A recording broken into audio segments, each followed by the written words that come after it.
Hey, welcome to another episode of the Amazing Freedom Podcast. Today's podcast episode is from our first webinar where we talked about the secrets to my Amazon success.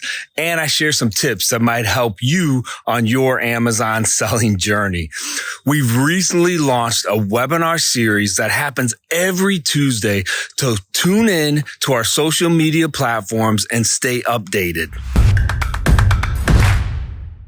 This is what today's webinar is going to be about. I want to try to lay out really 9 foundational pillars that I think have helped me build my business. I actually think these pillars are kind of universal, and they're going to be able to help you again if you're just starting out, you're at that $1,000 level, or if you're at that $100,000 level, or like us right now, we almost sell $1 million a month, which is pretty cool. Never thought about it, but never thought I would hit that.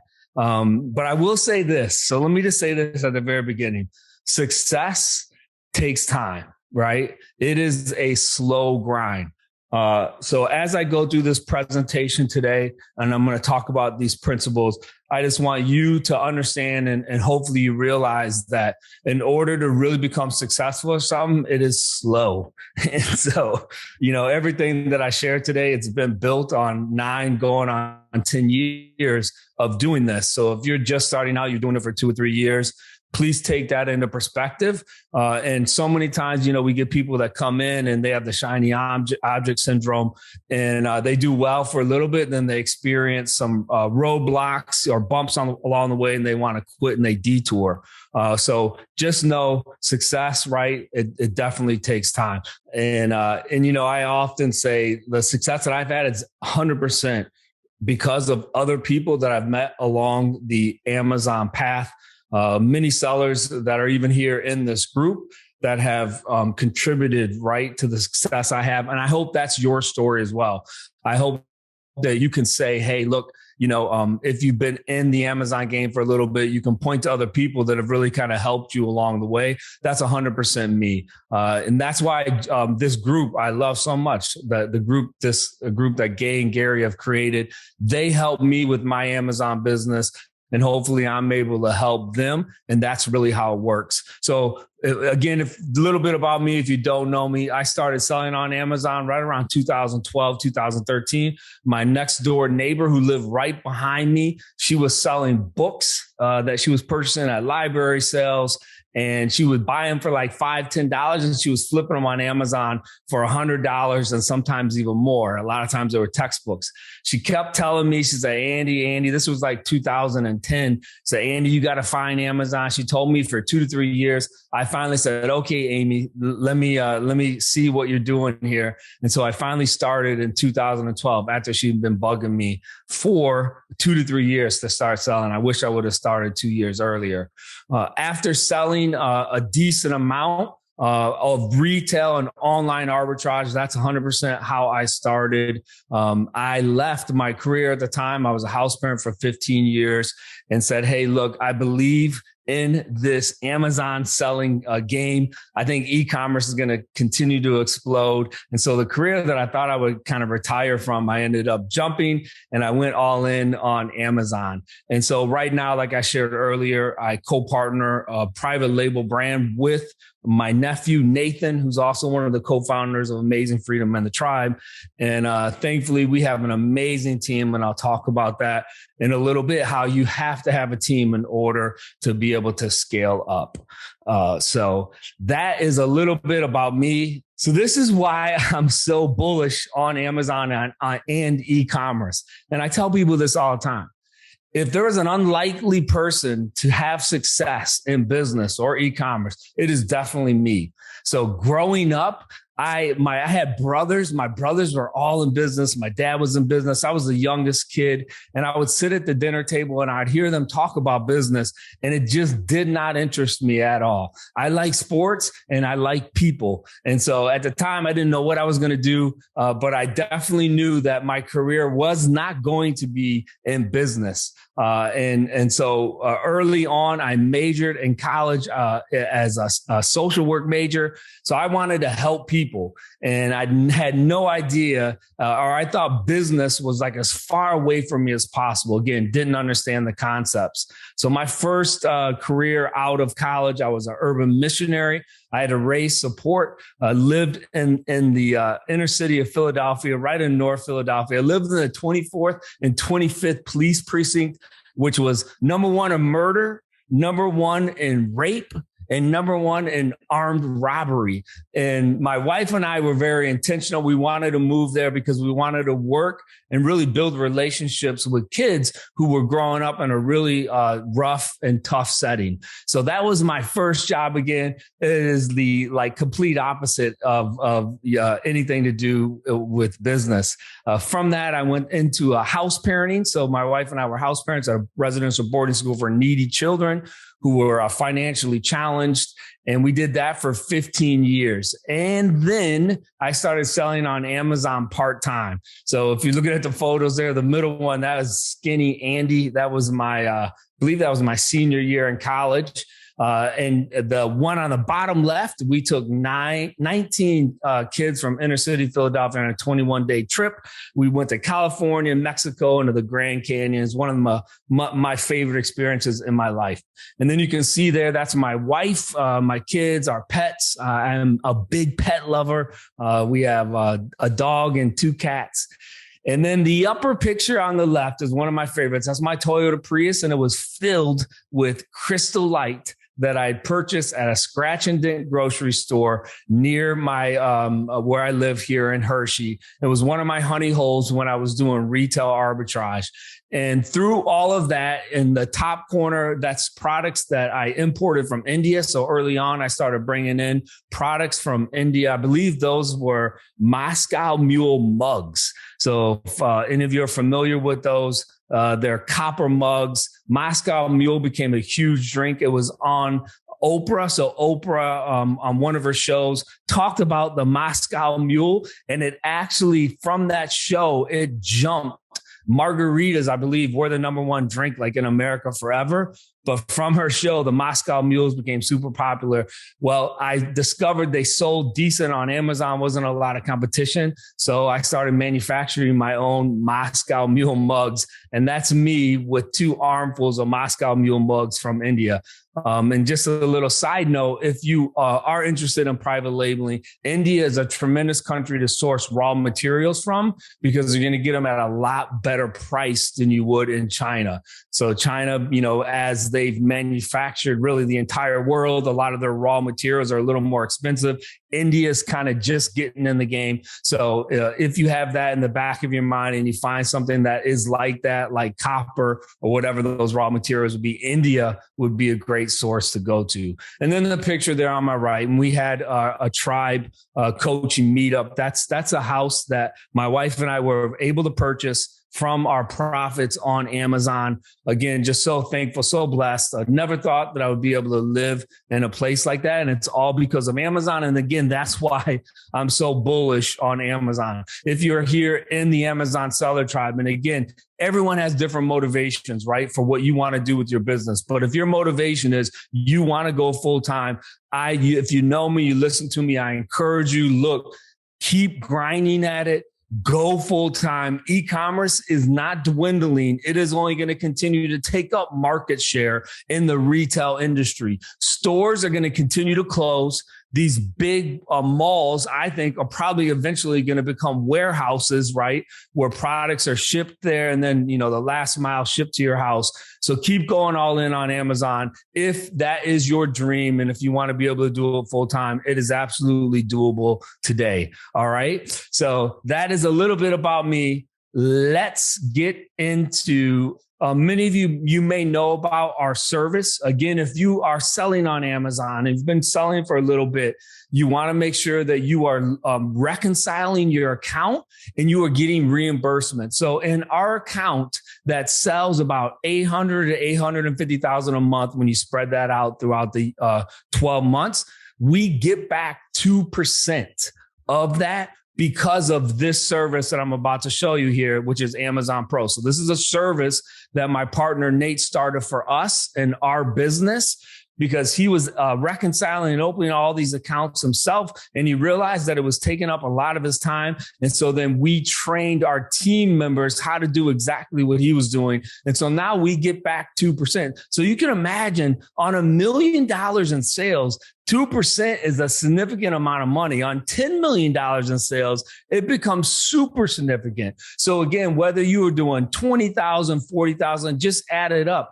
Over time, what you're going to be able to get from the service that we're going to talk about here in a second. If you are not opening up cases yourself, if you don't have somebody else doing it, check out AMZ Pro, phenomenal service. That again, Naystar, we work with over 200 Amazon sellers. We meet with the team every single week, and we are up to date on all the things that Amazon is doing. So if you're not doing that, you 100% are leaving cash on the table. So again, just take whatever your gross sales are and, put a 2% number by there. That's how much money on average we see in the accounts that we work with, as well as our own account. So AMZ Pro, check it out. It's a tremendous service. So this webinar, what I want to start up, really lay the groundwork as if you want to become a seller, right, who is what I would consider successful. This is really the chart that I have in my mind every single day. This is not the chart that I started with. And I imagine there's probably many of you here that are in the group that started just like me. So let's just talk about this for a little bit. It's called the cash flow quadrant. There is a book, Rich Dad, Poor Dad. I actually read a while ago. He talks about this. But, you have kind of 4 different quadrants, right? So many of us were employees. When I first started selling on Amazon, I had a full-time job. I was an employee. I'd been there for 15 years. I had a, regular salary coming in. And then I started Amazon on the side. So the majority of folks, right, find themselves in that situation. Again, it's okay. So, if this is your situation, so let me preface this. If this is your situation and you're an employee and you like your job, keep working at your job, right? So, what I often tell people is if you like what you're doing, and there are a number of people here in the tribe that have full-time jobs and they really enjoy what they're doing, then absolutely 100% keep working at that job. And then whatever goals you have for your Amazon business, work around it, right? So there are a lot of people that are in that situation. But again, if you want to build wealth, you eventually are going to have to get out of that quadrant, right? You cannot become super wealthy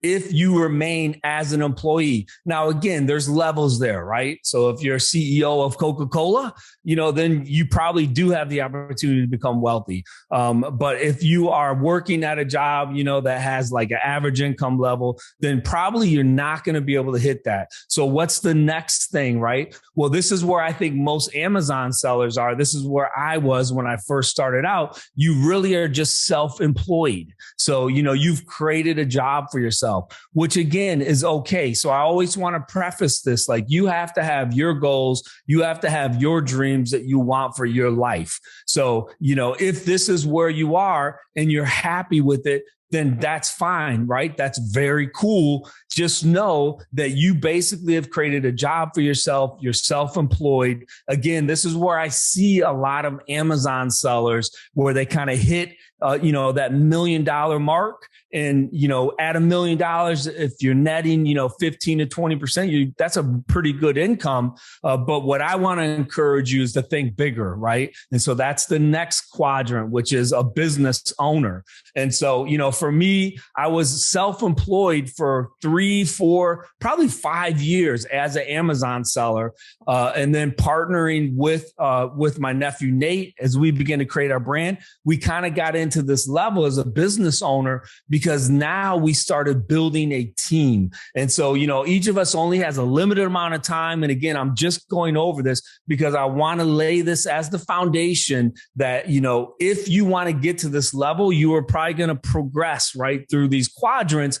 But I also want to encourage you, like if you're in that self-employed and you may have a full-time job, your goal should be to still, if it's a side hustle, become a business owner where you create a system, right, with employees that you can leverage. They're going to be able to bring back that wealth instead of you using your time, right? And then the ultimate quadrant you want to get to as as an investor, right? I haven't got there yet. I'm a business owner. I think we have about 50 or 60 full-time employees, many of them in the Philippines, but I'm still in the business every day. I do hopefully one day want to be able to get to that investor. And that's really the goal that I think all of us should strive for, right, in our life. So I want to lay that as the foundation. So let's get into what the secrets were to my success early on in my Amazon selling career. And again, I hope that these are very helpful to you, whether you're on that first rung, you're selling a couple thousand, maybe you're just getting started, or you're hitting maybe that $100,000 a month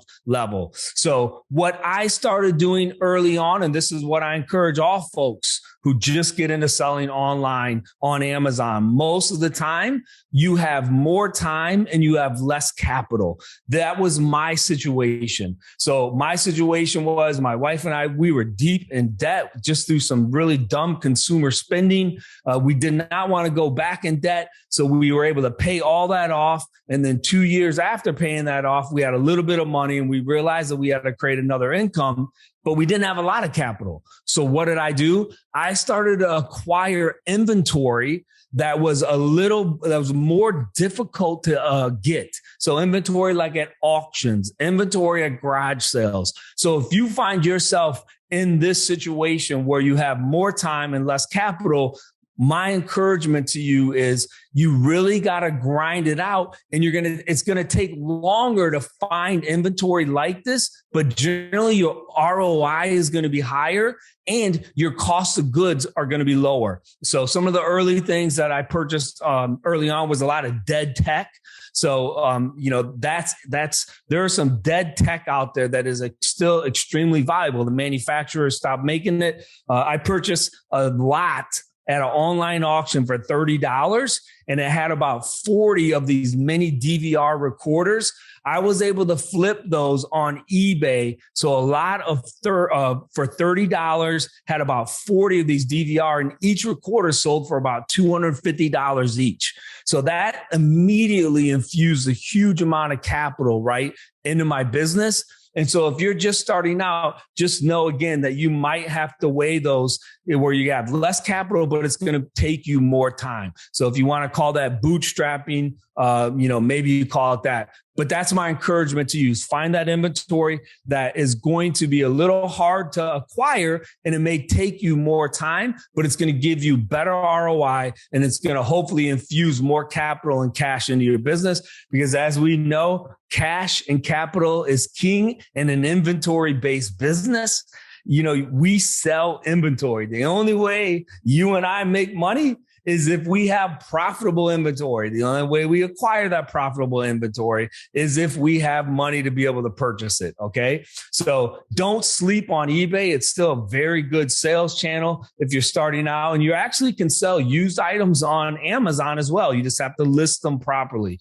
But that was one of my secrets, I think, that really helped me start to level up in my business. The second thing that I think we did right is we didn't put money on credit cards. So my wife and I both from the beginning were like, hey, we want to build a real business. We were risk averse because of what we had went through personally. So we said, hey, you know what? We're just going to use cash, right, that we make in the business, and we're going to put it back into the business, and we're not going to use credit cards. Unfortunately, I've seen too many newer Amazon sellers get upside down because they're using credit cards. So it is slippery. And those of you that have been selling for a while, you know that keeping track, right, of your financials in an inventory-based business, and especially with Amazon and all the fees, and then you start using the third-party apps, that are coming out. It can be very tricky to get down to the nitty-gritty of what your net profit is.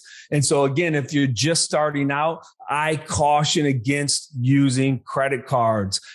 Figure out how to do it. There may come a time, right, where your business is stable and you have these steady sources, right, of inventory. So when I started out, I had a route, and I knew then by about the 18th month of my Amazon business, I had a pretty good idea of how much money, right, that I could make just by going through my route, hitting my honey holes.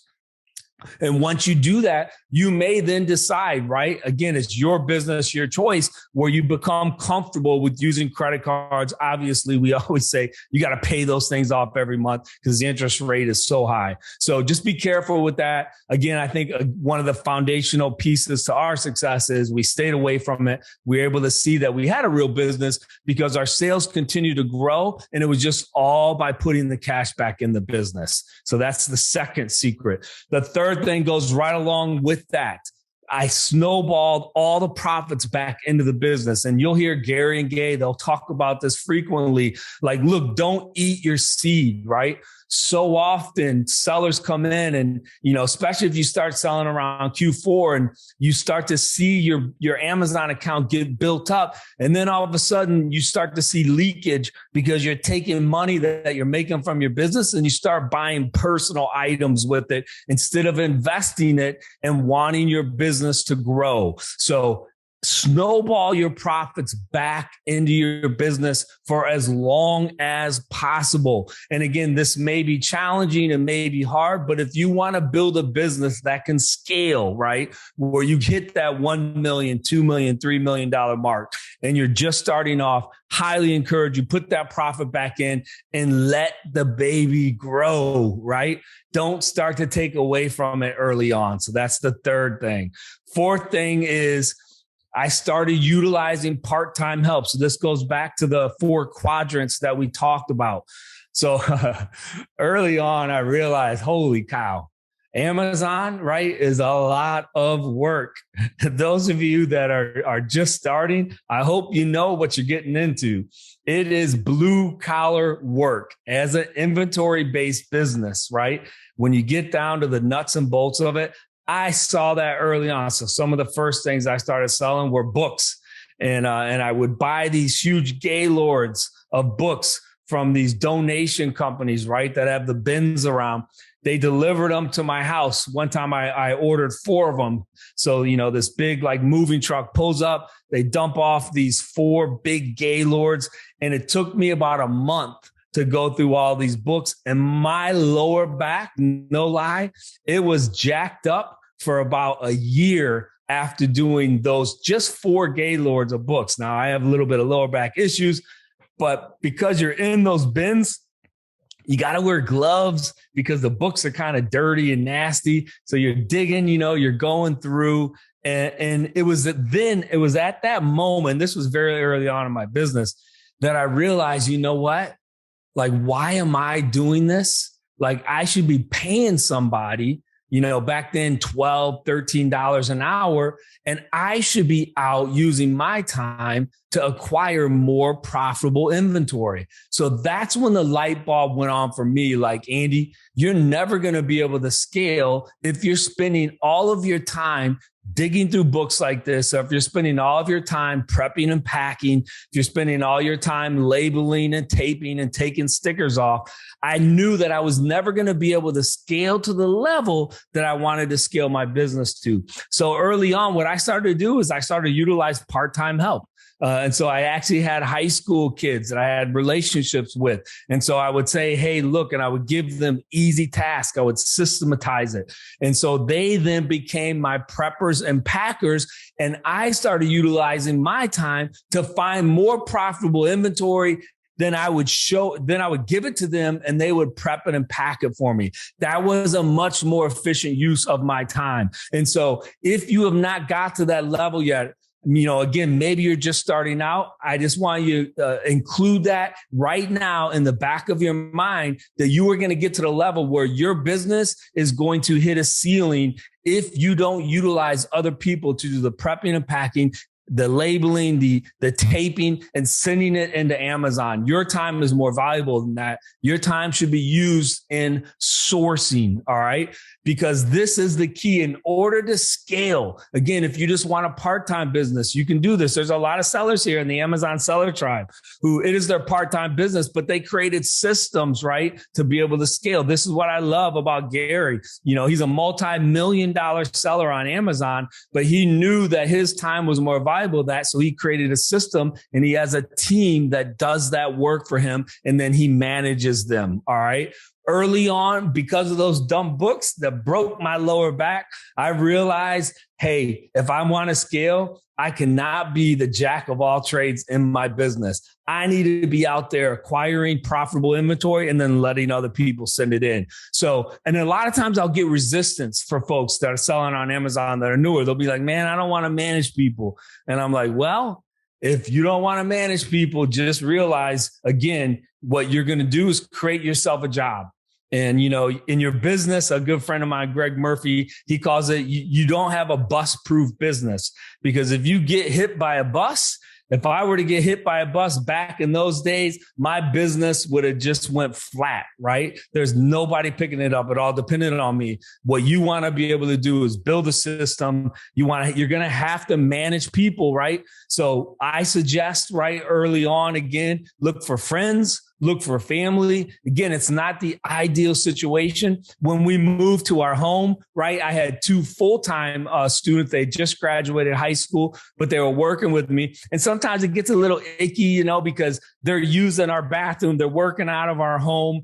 You know, thankfully, again, we had a decent relationship with them, but I knew it was just a bridge. I knew eventually I was going to get a warehouse, but I knew I had to bridge sometimes. So thankfully, my wife was very good, you know, and she allowed them to kind of come in, because you're really sharing your house, right, with your employees. But you know what that does too is it allows you to stay lean, right? So again, what I knew, I didn't want to start paying warehouse storage fees. I don't want to start paying a monthly rent and everything that goes along with that. So I was willing to sacrifice a little bit of my personal comfort. Thankfully, again, my wife was as well, so that we could stay lean and keep building up that business. So again, understand that you're going to have to get a team if you really want to scale up, if you want to systematize it, and if you want to go from being an employee owning a job to owning a business. So my fifth secret that I really like is I leaned heavily on list leads. So this is why I love the list that Gay puts out early on in my career as I'm learning Amazon, learning the ecosystem.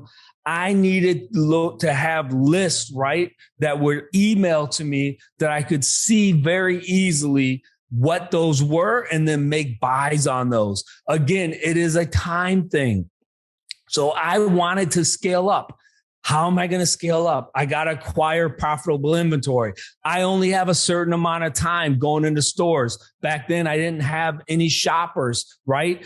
There weren't very many people back then that actually had folks shopping for them. And so my time was very limited. And so I leaned heavily on OA lists, and super thankful for them, because there were many of them that helped me buy products that increased, again, right, my profitability of my Amazon business early on. Now, one thing that I did different, and everybody has different ways they run their business, right?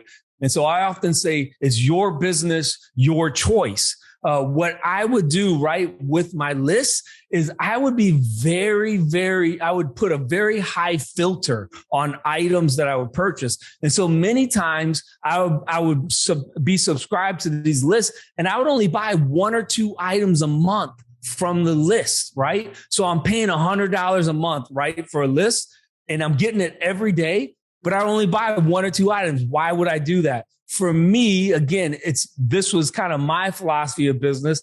I like to go deep on products that I'm confident I can be very profitable on. So I got to a point in my business where it was a struggle for me just to buy 2 or 3 items, right? Because then you had to separate it, you know, send it in a different warehouse. I always wanted to buy 18 or more. So with these OA lists, I would be very careful and my filter would be high, but I would go through them. And again, I would buy 1 or 2 items, and that 1 or 2 items would often pay for the list 5 or 6 times over. And that to me is the power, right, of OA list. And so whether you have a shallow and wide, which I love, that's a lot more risk adverse, or you may say, maybe you go somewhere in the middle. For me, I love to find products, study that Keep a chart, kind of analyze, right, what happens if a lot of sellers come in on this? How long am I potentially going to have to hold this item?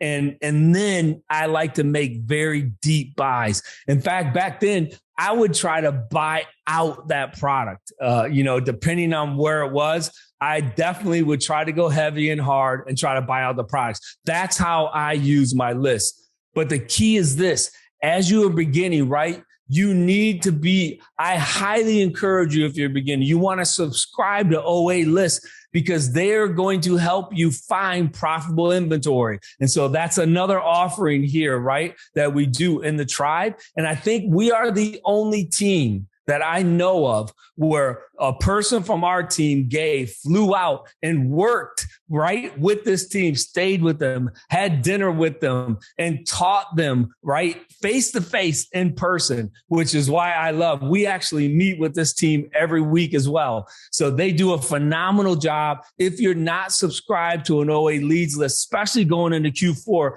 I highly encourage you. Again, these lists of finders, they do a phenomenal job. And this was a huge way that I was able to build my business early on. So again, this is the secrets to my success. If you're just joining us today, I often tell people I feel super thankful, super blessed, right, to be able to find on Amazon. Every time I see my neighbor, she still lives here in Hershey. Every time I see her, I thank her for being willing to share with me the message of selling on Amazon. And number 6 comes with that one of the successes that I had early on was that I started to attend Amazon seller events. So I saw the power, I saw the potential, and I was hungry. And I said, man, I want to get with other people who believe this same thing I do, that e-commerce is only going to continue to grow. And so probably the first 5 years of selling on Amazon, I attended 8 to 10 meetups and conferences every year. So one of the first ones that I went to 2013 and 14 was Greg Purdy. Greg Purdy's a member here at the tribe. I just saw him in Kansas City. So Greg hosted a meetup. It was actually in his shop. There was probably close to 70, 80 people there, and right away sat next to folks who begin sharing best practices with each other. And one of the powerful things about the tribe here is many of you now have found folks that you've connected with, right? And you are doing that same thing. And you know that as you share best practice, your best practices with other folks, then generally they're going to share their best practices back, and you're going to get a lot of synergy. You're going to find new ways, right, to source inventory, new ways to find and acquire that inventory. And so I encourage you. This is why I love what Gary does with his coaching sessions. Every coaching session, that's what it is. You basically, when you're coming together, right, at that meetup, just like what Griffey and Carol just did at their house was tremendous. What they did on a Friday night, taking us to their house, showing us their shop. That was the best tour that I've seen. I actually wasn't able to be there, but I talked to a number of people that were. I showed up on Saturday morning, and they said it was phenomenal. They basically ran you through their shop like you were a piece of inventory. So just a great way to learn. But they had to spend, this is what I love about Griffey and Carol, this is what I love about the Amazon seller space. They had to spend a tremendous amount of time thinking that through, a tremendous amount of time training their employees with how are they going to teach us, right, as we came through their shop. And then you all know when you host 100, 150 people, it's a lot of energy, a lot of effort. But they did it, tremendous amount of learning that went on there. And for me, that was a huge part. So if this is your full-time gig and you want to scale, you want to grow, you want to be on the lookout, right, for attending other Amazon seller events. Number 7. This is one of the things I would do early on. And if you're not doing this, you need to. When you find a hot item, right, in your area, you absolutely need to clear the shelf. For me, it was a 3-hour radius. And so this is when I realized this is the power of Amazon FBA. So folks, don't miss this. This is how you can scale, right? eBay, you got to ship every single thing yourself to the customer, extremely time intensive. With Amazon, you can send in 100 units, right? And if the BSR is good, they're going to sell quickly. I realized that, hey, look, if I want to scale up, and I find a profitable item, I'm going to go to every store in a 3-hour radius and I'm going to empty them. And that's what I did. If you're not doing this, put it into practice, right?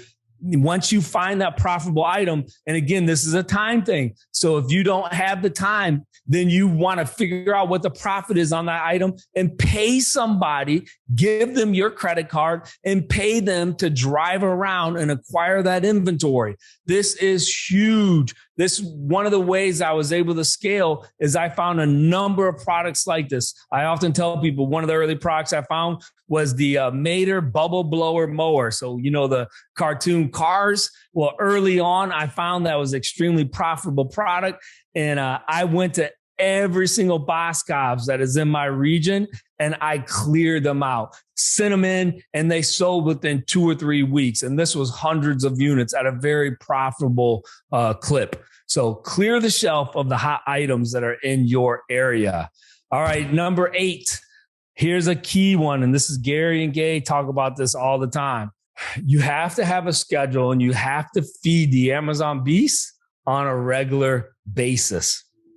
The only way, right, you and I win in an inventory-based business is if we consistently have inventory that is selling. So this is another one where I see a lot of Amazon sellers, they don't necessarily do the best job at. They may go hard for a month and then they take a few weeks off. If you do that, you are not going to be able to scale if that is your goal. You have to be consistent in acquiring the inventory and shipping it into Amazon. Of course, Gay's out the door in 24 is paramount, right? You don't want to bring inventory in and then let it sit right in your garage or let it sit in your basement. You have to get that out in 24 hours. However, you cannot take time off unless you get to the point where you're a business owner and you're paying those shoppers and you have that team, right?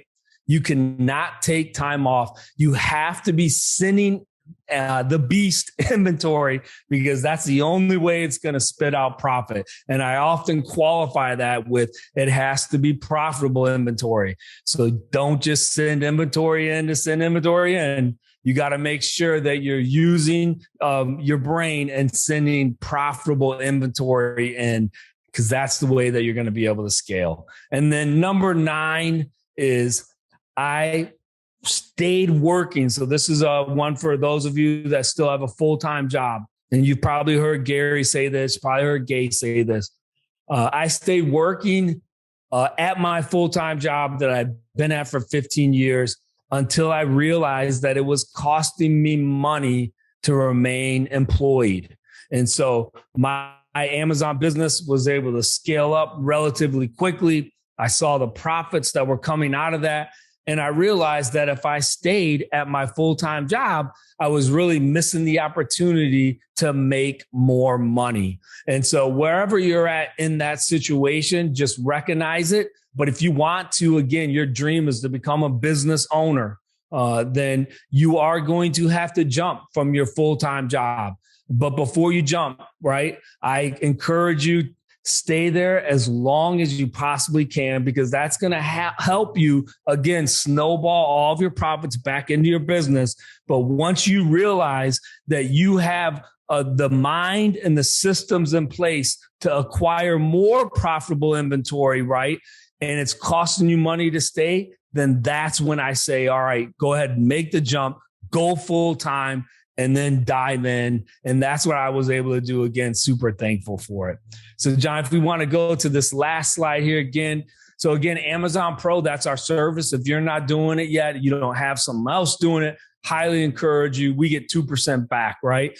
If you're in the Amazon Seller Tribe, you don't need to scan that, but maybe you just joined today, right, to hear the webinar, then you want to check out the Amazon Seller Tribe. It is the best Amazon seller group in the Amazon seller space. And I say that because there are no other groups that have as many $1 million sellers in them as the Amazon Seller Tribe. And that is a testament to the amazing coaching, teaching, and training that both Gary and Gay do here in the Amazon Seller Tribe, as well as a testament to the amazing members that are here in the tribe that help each other learn and grow. And again, Amazing Freedom, that is the site that Nate and I started. So a lot of people say, well, how'd you come up with Amazing Freedom? For me, as I left my career that I loved, but I thought I was going to be stuck doing for the rest of my life, as I started selling on Amazon, I realized, oh my goodness, like there's a whole new world out there. And it brought me confidence. It's brought me financial security that I never had before. And so that's where I said, well, what can we do? How can we combine two words that really made sense about this is what we're feeling selling on Amazon. So that's how we came up with Amazing Freedom, because that's what selling on Amazon has really meant for us. It's meant incredible freedom and the ability, right, to build a business and then hopefully eventually get to that investor level. So those are the three services, right? AMZ Pro, and then the Seller Tribe. If you're just joining, I encourage you want to stick and stay around. This is a tremendous ride. Again, over $100 million sellers. Thank you all so much for hanging out with us. Again, every Tuesday, we are going to be going live, and I'm going to be presenting as well as interviewing folks that are going to help you, encourage you, and give you nuts and bolts on how to build your Amazon business. All right. Thanks, everyone. Have a tremendous Tuesday.